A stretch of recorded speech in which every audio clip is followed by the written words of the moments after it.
Mike's Daily Podcast. Episode 2282. Mike's Daily Podcast 2282. Welcome to Mike's Daily Podcast, somewhere in Podcastro Valleyton. We're going to have such a good day. Unbelievable. This Saturday. I hope you're having a good one and that it's not too hot. Hey, we're at Cafe Anyway, somewhere in Podcastro Valleyton. Mike's Daily Podcast On FF episode 2282. Okay, thank you for discovering this podcast. I know in this world where you're being Mike's shoved Daily a bunch of podcasts in your face, like the stuff from the Joe Rogan, the NPR, the Slate, the ESPN, all the other places that podcasts come from, and you find a little independent fella, somebody doing something on his own. Thank you for doing that and finding that, because it's a difficult, this world, it's so hard to find podcasts. You know, I used to roll the dice, feel the fear in my enemy's eyes, listen as the crowds would sing, now the old king is dead, long live the king. 1 minute I had held the key, next the walls were closed on me, and I discovered that my castles stand upon pillars of salt and pillars of sand. And then Coldplay and Chris Martin said, Mike, I think you're singing me lyrics. Those are the lyrics to me songs with the Coldplay. And I said, thank you, Chris, but you wrote a dang good song. I liked it. I hear Jerusalem bells are ringing. Roman cavalry choirs are singing. Be my mirror, my sword, my shield. My missionaries in a foreign field. For some reason I can't explain. Once you'd gone, there was never an honest word. And that's when I ruled the world. That was when I ruled the world. By Coldplay, Viva la Vida, the name of that. Which I believe is Spanish for... Here's today's podcast picture. Live the life, if I'm not mistaken. Roman cavalry, the quaking. The podcast picture is of my wonderful late great dog, Basil the Boxer, who would not approve of my cat that I have now. We're kind of taking care of two cats now. But that was when I ruled the world, when the late great Basil the Boxer lived. And his back legs went out before the rest of him. And he still wanted to walk and still wanted to go around and sniff. And I held up his back end with the help of a harness. And we would go to all kinds of wonderful places like Emeryville, the beautiful marina there. If you have not been, you should check it out. Emeryville, where Pixar lives. Not the Pixar Pier and Pixar Land in California Adventure next to Disneyland. Nope, doesn't exist there. But hey, if you want to believe that, feel free.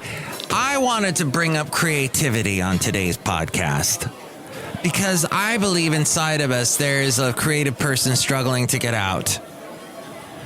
And a thin person, maybe a fat person too, but there's that. And we should embrace our creativity. Creative solutions to the problems in our life make our lives more interesting. If you try a creative way out, I think you can pat yourself on the back and go, I think I did the best I could in that situation, coming up with creative answers. One of the most creative people I have ever known in my life, never known him personally, although I've known someone similar to this I had the absolute honor of meeting, and I want to butcher his name, but I believe it's Sergio Aragones.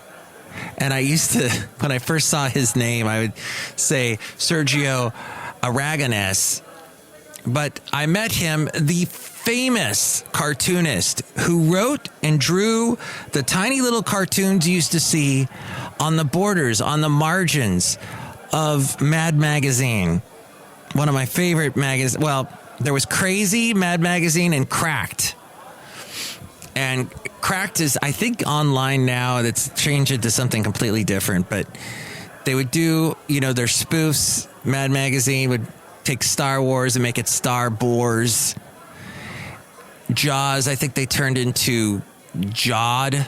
There's some, I forget. They had all kinds of goofy, they turn all the big movies into, in fact, most of the movies in the 70s and 80s I never saw. I'd read the spoof of it, the satire in Mad Magazine, and I go, oh, that's what it's about. Okay. Grease, I think they called it Cease, and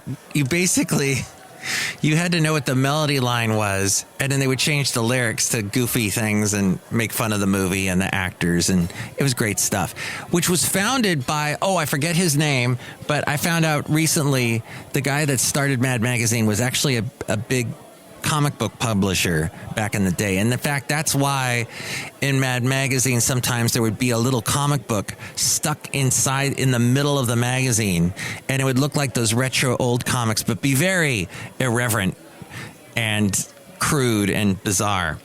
But no, so I met Sergio a couple times because he lived in Ventura County. He had a studio in Ojai, and he told me, because I used to tell him, hey, I work from 7 to midnight on the radio. Otherwise, I'd come visit you. He goes, you do? You know what? You should stop by after your shift at midnight. And I did one time, but he wasn't there. But he had this cool studio in Ojai. And very tall guy. He had a very tall wife. I remember the wife was as tall and as big as him. And they both had all this hair. They had so much hair, both he and his wife. Me being follically challenged, I was a bit envious. But Sergio, amazing artist. He also did Gru.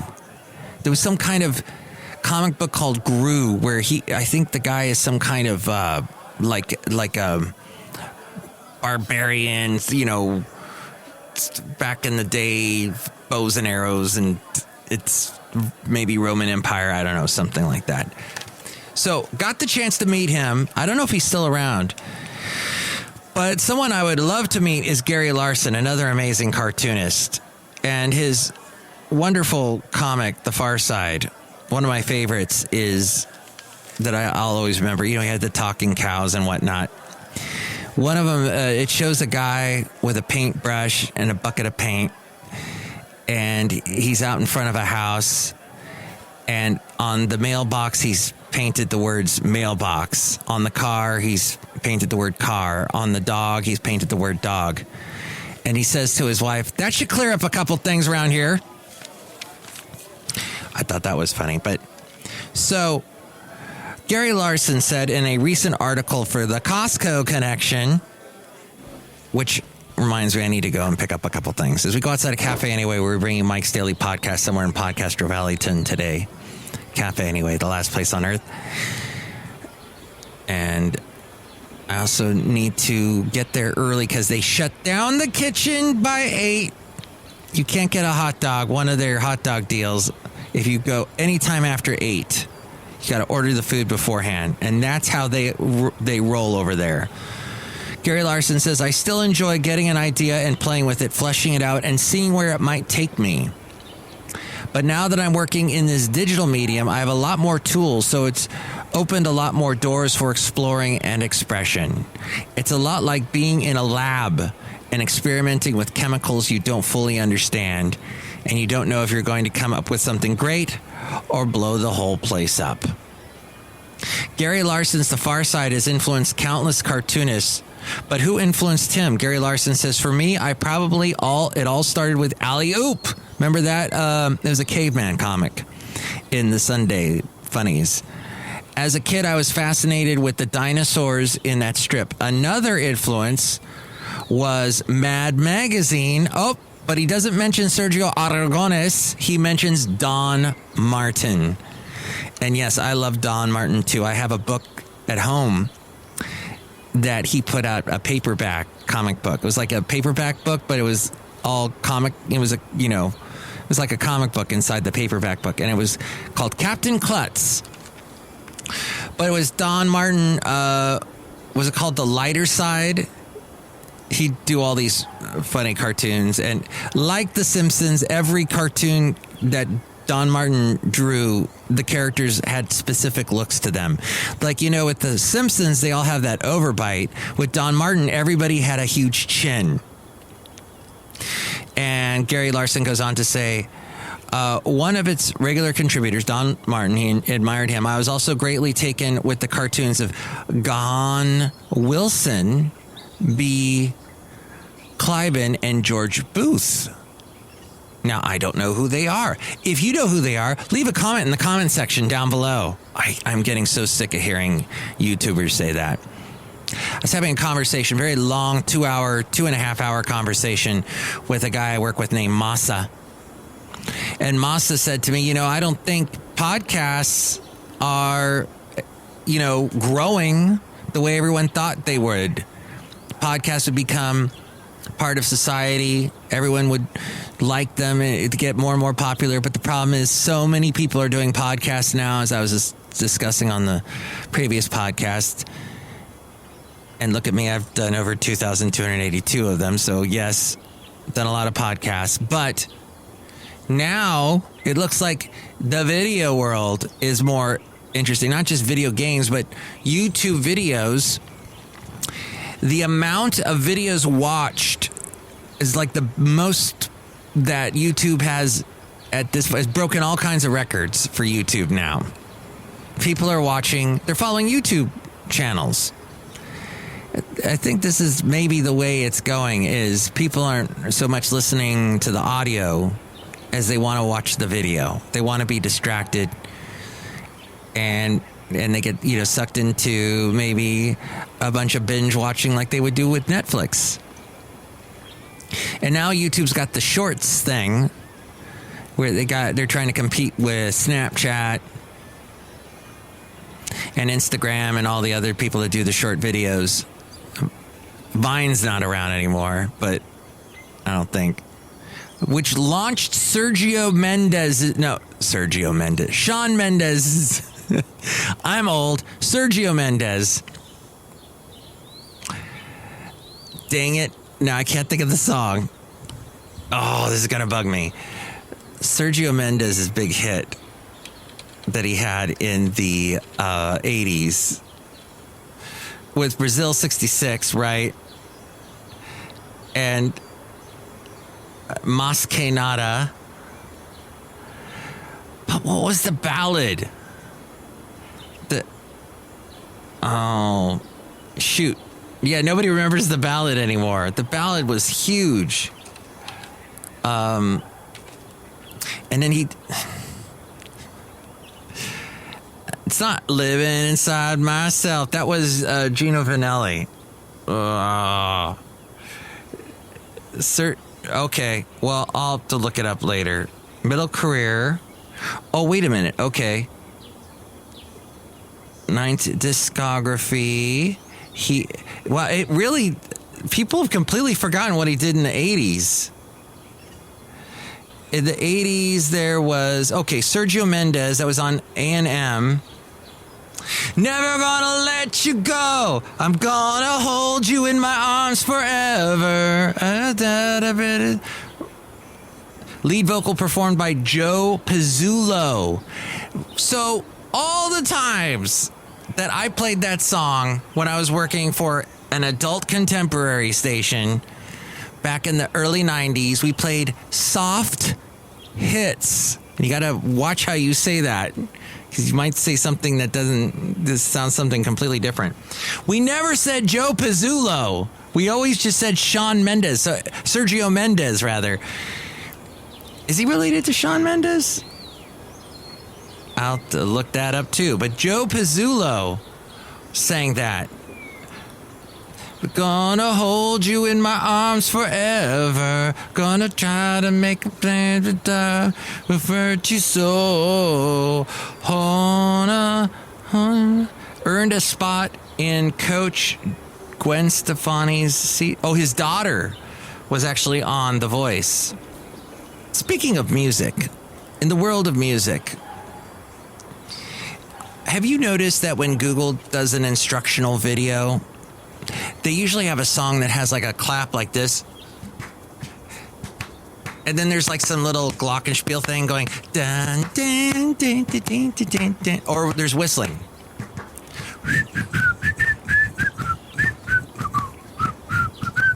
And then like fast video edits. and then it's like teaching you. I don't know what it is with it's the Google clap. Everybody, phrasing. It does sound a little odd. All right, so in this world of podcasts and trying to find, new things to listen to or watch, but maybe no, Mike, I want to stick to the audio. I want to stick to audio podcasts. Someone wrote a very interesting article in buzzsprout.com. It's no secret that podcasts have a serious discoverability problem. It's difficult to find high-quality shows that aren't created for mass market appeal with six-figure budgets and teams of sound engineers. So, how can you find that diamond in the rough? How do you find the best podcast to listen to on your commute every day? Here are some suggestions. You might also like, if you have an Apple device, there's a fantastic feature buried in the Apple Podcast app. When you navigate to find your favorite podcast, scroll down to the bottom, you'll see a section called You Might Also Like with a list of podcasts. These are podcasts that listeners of the podcast also subscribe to. It's a great way to discover. Also, ask your friends. You can ask your friends too. If you're looking for podcasts around a specific topic, you can browse the top podcasts in Apple's different categories and subcategories. You can ask your friends. That's obvious. But if you know of friends that also listen to podcasts, friends that you know also share common interests with, ask them what shows they listen to every week. Same as if you would try to find a new taco place. Podcast Facebook groups. Yes, there are online communities dedicated to sharing and swapping recommendations. There is the person who wants to find a podcast similar to one they already listen to. They can look on Facebook. Listen to interview podcasts. Sometimes guests have their own podcasts, but everybody, like I said on the last podcast, has a podcast that they're doing or that they've abandoned. All right, and back to music as we're outside a cafe anyway, somewhere in Podcaster Valleyton. Have you noticed that, and I talked about this on a recent podcast as well, the baby talk going on? Why are singers trying to sing with a baby voice? And Shawn Mendes does that to some extent when he sings. What was the first song? Stitches? That one he sang, let's see, the first line of it was, he sang, now I'm thinking of, I'm in the stitches. I remember there was a line in that song that he kind of sounded like a baby. Anyway, I can't think of it at the moment. But many female singers today were signed and developed not because of vocal ability, but because of their looks. In fact, some young music listeners don't even know how to listen to properly trained singers and consider vibrato, melisma, phrasing, and wide vocal ranges to be wrong. In older days, when a vocalist sings a sour note, he or she would have to redo the take. So in older days, producers and executives would put their singing stars through vocal lessons. These days, they often use technology to correct the mistakes, resulting in singers who never work towards strengthening their voices. You know what's funny about that what I just read? That was written 11 years ago. 11 years ago, and it's only gotten worse and will continue to get bad to the point where you won't hear lyrics anymore. You'll just hear goo goo gaga because people are just going to keep getting more and more of that baby talk singing. In this article that was written on answers.com 11 years ago, it says, because female singers nowadays think it's cool to sing in a babyish voice, and they referenced Britney Spears. But female singers such as Mariah Carey sing from the soul. Mariah Carey is actually one of the worst examples you could give, as her technique is totally disastrous. for higher registers. It's harmful and damaging to sing like that as she sings from the throat, especially in those disguised pretended whistle registers. Does she still sing like that? Because she's in her 50s now, right? I mean, that's not easy to do. All those rock singers that sing really high up there, it's tough for them to do anymore. However, I was watching Daryl Braithwaite sing, and Daryl Braithwaite was this Australian artist. And I got a hold of this cassette that he put out back in 91. And I used to listen to it over and over and over again while I was sitting out on the beach. I was living in Oxnard at the time. I'd go out on the beach. I'd bring with me a soda. I'd put it in a cup with a lid. And I'd mix, I think it was Coca-Cola and some kind of orange soda. And in Germany, they call that Mezzo Mix. And I got hooked on it when I was visiting Germany in 86. So I'm out there refreshing myself with like a Coca-Cola mixed with some kind of orange soda, listening to Daryl Braithwaite. And little did I know that one of the songs on that album turns out to be one of the biggest songs in Australia's history. And that's a song called Horses. That's the way it's gonna be, little darling. You go riding with the horses, yeah. Way up in the sky, little darling. And if you fall, I'll pick you up, pick you up. Like every Australian knows this song. It came out in 91. Kids know this song because their parents sang it to them. It's huge. Just big. Unbelievable. Now, the only reason why I know Daryl Braithwaite was because he had a song in America called Higher Than Hope. That it didn't do that well, but I remember hearing it going, yeah, it's a pretty good song. But he also had some big hits in Australia with One Summer and As the Days Go By. John Farnham sings on As the Days Go By, and I recently spoke to a very popular conservative talk show host who worked for Donald Trump, and he was a huge John Farnham fan. And he said, oh yeah, John Farnham was really big in America. And I told him, yeah, no. I had to correct him. I said, you know what? John Farnham was huge in Australia. To the fans of the Little River Band he sang for,